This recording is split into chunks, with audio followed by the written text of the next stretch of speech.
Here we go with Confessions of a Nashville Songwriter. It's Monday. Thought I might talk today about the people that help you along your way. Sometimes they know they're helpful, sometimes they don't know they're helpful. One of those guys for me has been Scott Gunter. Scott's been a publisher and had many other sort of irons in the fire, but early in my career I'd go pitch Scott songs. I wasn't signed. I was trying to get signed, and Scott was one of the publishers that I would meet with.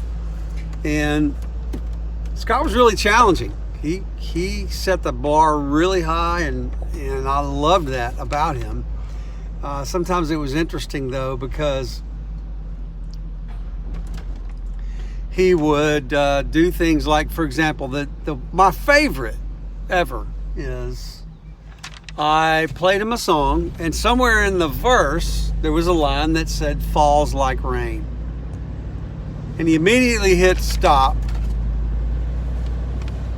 on the music player and said, "Now see, you can't use, you're better than that. You can't use falls like rain." It's so, oh my gosh. And hit play on the next song. Listen to another couple songs anyway. He said, "Listen to this. Here's something I really like." And he played Rascal Flatts song called "What Hurts the Most" by Jeffrey Steele, who's a stud. And in the chorus, there's a line that says, "Teardrops fall like rain." And when he heard it, he looked at me and he went, "Well, sometimes if it's right, it's just right." And that's kind of the point behind, I guess, what I wanted to talk about today. You know, good songs don't really get cut. Well, sometimes they do. Great songs are the ones that get cut, and those are the songs that we're challenged to write. And Scott was really good at that. He made me better. I remember him saying, "Man, get weird. Write weird stuff, man, and then pull it back just enough to be commercial." And I would try and do that, and I really do think it made me better. As Ralph Murphy said, "Hey, what's your job?" I said, "Ralph, to write good songs." He said, "No, your job is to get songs on the radio and to keep the 27 to 39-year-old, whatever the demographic was, girl from changing the station." Okay, kept that in mind.